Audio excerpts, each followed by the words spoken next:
Hello everyone, welcome to Brilliant Accountancy. Students, our board exams are coming near. So, we are going to revise the first chapter which is of 10 marks in your final exams of accountancy, accounting for not-for-profit organizations. So, from this chapter we are going to have 2-mark question, 3-mark question and 5-mark question. So, total 10 marks questions are coming from this chapter. So let us recall the chapter, the theory of this chapter. So what is not-for-profit organization? So not-for-profit organizations are those organizations which are established for social, charitable, cultural purpose and not for earning profit. तो ये organisation जो है social charitable cultural purposes के लिए establish की जाती हैं but इनका एम जो है अर्निंग ऑफ प्रॉफिट नहीं होता है. So what is their aim students? Their aim is render services for promotion of art, culture, sports, education and healthcare, etc. Now, the features of not-for-profit organization. Not-for-profit organizations are registered distinct entities. They render services to society but at very nominal charge, otherwise free of cost or at a very nominal charges. Their basic motive is not to earn profit but social services. So their basic motive is not profit earning but social service. So they also prepare final accounts. Students, they prepare three types of accounts. Like first they prepare receipt and payment account, second they prepare income and expenditure account, and third balance sheet. Receipt and payment account is similar to cash book. Income and expenditure similar to profit and loss account, but cash book and profit and loss account is prepared by profit organization, and balance sheet is also a summary of assets and liabilities, various kinds of assets, funds shown in the balance sheet. Let us have some difference between receipt and payment account. So receipt and payment account, income and expenditure account. First, differences on the basis of nature of account.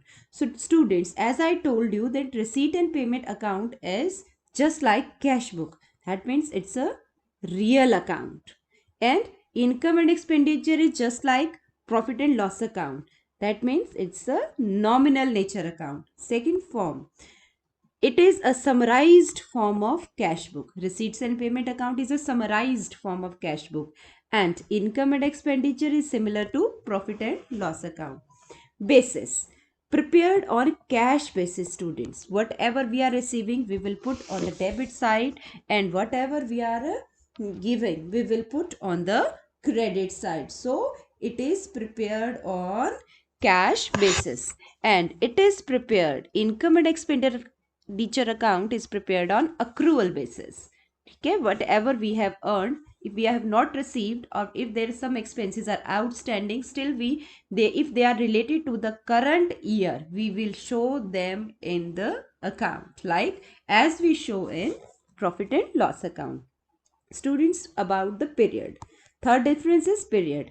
Includes receipt and payment account of cash made during the year, whether they relate to past, current और future period. सो इसमें हम हर तरह के receipt and payment जो cash की form में, चाहे हमने ड्यूरिंग द ईयर पे की गई हूँ, चाहे वो प्रीवियस ईयर से रिलेट करते हैं, चाहे वो करंट और फ्यूचर पीरियड से रिलेट करते हैं. तो आपको ध्यान में रखना है कि रिसीट एंड पेमेंट अकाउंट अपने अंदर करंट ईयर के आइटम को भी दिखाता है, प्रीवियस ईयर के आइटम को भी बताता है, और आपके पास जो है वो फ्यूचर पीरियड के आइटम को भी बताता है. Clear? So, and this receipt and payment account shows all three items, past, present and future. But income and expenditure account only include income and expenses which are related with the current year only. So income and expenditure account will show only the current year items. revenue and capital items. Students, in receipt and payment account, both revenue and capital natures are item, whether they are capital nature of receipts or revenue nature of receipts, capital nature of payment, revenue nature of payment. It will show both type of items, revenue and capital item in it. But if we talk about the income and expenditure account, it will record only revenue nature items in income and expenditure account, balance sheet. Okay, so it is not accompanied by balance sheet, and it is accompanied by balance sheet, students. Opening and closing, and receipt and payment account will show opening and closing balance of cash in hand either or cash at bank, but it doesn't have income and expenditure, doesn't have opening and closing balance. Okay, it represent either surplus और deficit. Profit को आप surplus बोलेंगे और loss को आप deficit बोलेंगे यहाँ पे. Let us talk about the adjustments. So, it does not contain any adjustment. Receipts and payment account doesn't contain any adjustment, students. But adjustments for outstanding prepaid accrued item is done as we used to do in profit and loss account. Same type of treatment we will make in income and expenditure account for all kinds of adjustment which are related with outstanding, prepaid and accrued items. Hope it is clear to everyone. So coming to the next, subscription. So how we are going to, अब यहाँ पे student जो subscription का मैं आपको आज question बताने जा रही हूँ, ये क्वेश्चन आपको 3 मार्क में जो है करने को आ सकता है, या 2 मार्क्स में आपको फटाफट सब्सक्रिप्शन कैलकुलेट करने को आ सकती है.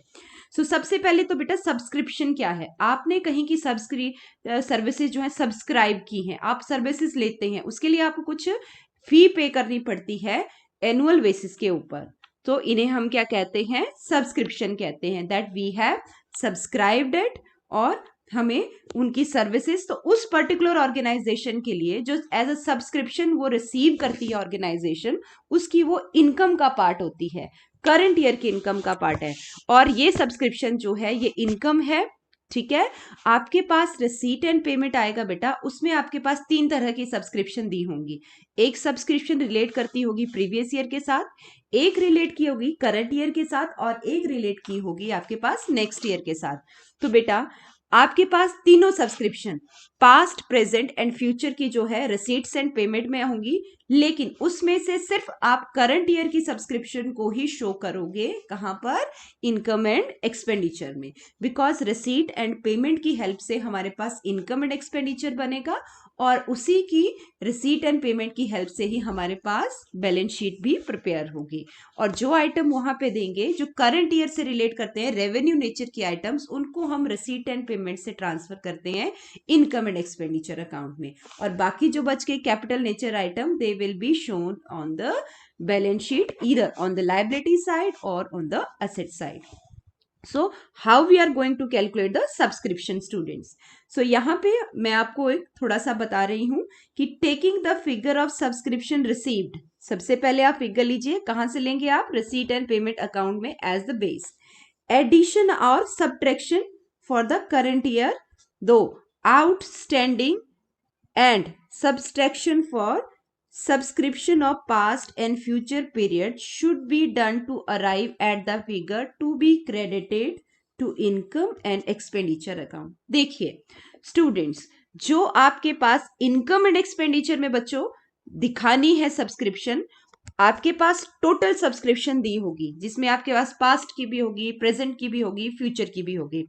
Then what you all have to do, आपने वो टोटल सब्सक्रिप्शन में से आउटस्टैंडिंग, जो आपके पास outstanding at the end of the year है, उसे आपने ऐड करना है. ठीक है, और आउटस्टैंडिंग कोई बिगिनिंग ऑफ द ईयर होगी, वो आप सबट्रैक्ट करोगे. और उसी तरह से अगर आपके पास पिछले साल की सब्सक्रिप्शन है, वो बिगिनिंग ऑफ द ईयर होगी, आउटस्टैंडिंग आपके पास, उसको सबट्रैक्ट करोगे. और कोई भी subscription eight the end of the year outstanding होगी, वो सब्सक्रिप्शन के अमाउंट में ऐड होगी. फिर अगर इसी तरह से कोई भी subscription advance at the beginning आपके पास दी है बच्चे, तो आप उसको ऐड करेंगे करंट ईयर सब्सक्रिप्शन में. लेकिन कोई भी subscription advance at the and होगी तो वो रिलेट करती है अगले साल के साथ। एडवांस बिगिनिंग हमारा करंट ईयर से रिलेट करती है और एडवांस एट द एंड हमारा फ्यूचर पीरियड से रिलेट करती है। तो बेटा ये सिर्फ वो सब्सक्रिप्शन अपने पास रखेगा जो करंट ईयर से रिलेट करती है, और करंट ईयर की सब्सक्रिप्शन निकालने के लिए आपको आउटस्टैंडिंग एट द एंड और advance at the beginning of current year add करनी पड़ेगी। और कोई भी इसका उल्टा अगर आप देखेंगे, आउटस्टैंडिंग एट द बिगिनिंग और एडवांस एट द एंड आप डिडक्ट करेंगे, तब जिस आप अमाउंट पे आएंगे, जो आप डिराइव करेंगे अमाउंट, वो अमाउंट आप शो करेंगे कहां पर, इनकम एंड एक्सपेंडिचर अकाउंट के क्रेडिट साइड पे। अब देखिए बच्चे, it should be clearly kept in mind that only the subscription of current year should be considered even if it is outstanding, and the subscription of past and future period even if received in current year should be excluded। तो चाहे पिछले साल की आपने receive की है, चाहे future period की रिसीव की है और इसी साल रिसीव की है, तो भी हम उसको नहीं दिखाएंगे। हम सिर्फ करंट ईयर की जो है वो सब्सक्रिप्शन की ट्रीटमेंट करेंगे, लास्ट ईयर की भी हम इसमें नहीं ऐड करेंगे, और ऑलरेडी अगर ऐड है तो उसको डिडक्ट कर देंगे, और ना ही नेक्स्ट ईयर की हम इसमें ऐड करेंगे, अगर ऑलरेडी ऐड है तो हम उसको सब्ट्रैक्ट कर देंगे। Now coming to an example, students, let us have some example of this. So here is example. The following illustration shall clarify the point, dear student. Subscription received during the year. So here we are talking about 18 and 19. So we have received 50,000. Subscription outstanding 31st 3/19. So this is related to last end of the year, means outstanding at end. So outstanding at end means it is related with this year. And subscription outstanding on ye, this is outstanding at beginning. ये आपके पास है outstanding beginning, because 18 शुरू हुआ है, 1 अप्रैल 2018 में जो subscription आपके पास होगी वो सब्सक्रिप्शन जो है वो आउटस्टैंडिंग एट द बिगिनिंग है। तो ये अपने अंदर, बिकॉज अगर ये आउटस्टैंडिंग बिगिनिंग है तो ये पिछले साल से रिलेट करती है। तो किससे रिलेट करती है बेटा, ये प्रीवियस ईयर से। और ये आउटस्टैंडिंग एट द एंड है, so it is related with current year, तो ये करंट ईयर की ही लेगा। अब ये कहता है calculate the amount of subscription that we are going to credit on income and expenditure account for the year 18 and 19. So students, for the year 18 and 19, so first we will take like this: subscription received during the year, then we will add current year subscription which is outstanding at the end. So this is current year subscription, but it is outstanding at the end, so total subscription is 58. Now we will deduct outstanding subscription for previous year which is outstanding at the beginning, which is 6,000 rupees. So now we have 52,000, and 52,000 is the amount of subscription which is received during the year and will be credited to income and expenditure account. So यहां से आपने इस तरह से formulas आपके पास होंगे, इन formula को आपने इस तरह से अप्लाई करना है और फटाफट आपके पास 2 मार्क्स में ये क्वेश्चन जो है वो फाइनल एग्जाम में सॉल्व हो जाएगा। Let us take one more question of subscription like this. Mumbai club received subscription for the year 19 and 20। आपको पता होना चाहिए ये शुरू हुआ 19 को, खत्म होगा ये 20 में, तो ये फाइनेंशियल ईयर का पता होना चाहिए। अब यहाँ पे देखिए, जो 19 वाली होगी कोई मिली हुई आपको सब्सक्रिप्शन, ठीक है, 19 में, लाइक 31st 3/19, ये जो है this is related with previous year, और यहाँ पर एडवांस 20 का है, तो ये आपके पास है नेक्स्ट ईयर से रिलेटेड है, जो 20 के बाद का 20 वाले दिन हमें एडवांस मिला है लास्ट में, तो एडवांस का मतलब है वो इस साल का नहीं है। और 31st 3/20 को अगर आउटस्टैंडिंग बता रहे हैं तो ये करंट ईयर की आउटस्टैंडिंग है, ठीक है।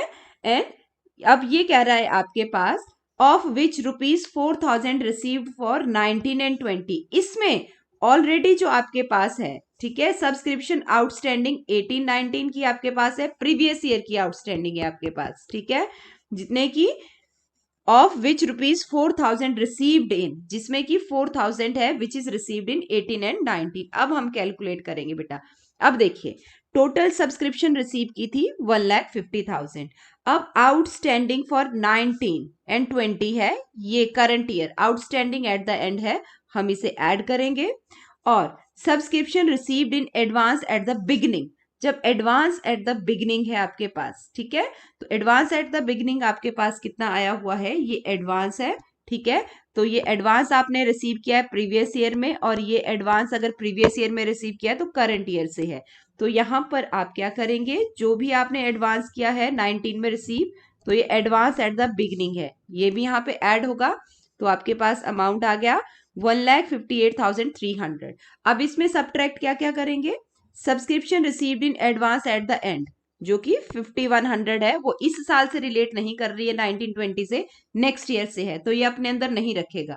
और सेकेंडली जो आपने 18 और 19 में जो है रिसीव की है पिछले साल की सब्सक्रिप्शन 4,000, ये जो 1,50,000 है इसमें 4,000 रुपए वो हैं जो लास्ट ईयर के आउटस्टैंडिंग थे, तो ये अपने अंदर इन 4,000 को भी नहीं रखेगा। So now we will deduct 9,100 from this amount and we will get 1,49,200 and this amount will be taken in the credit side of income and expenditure account।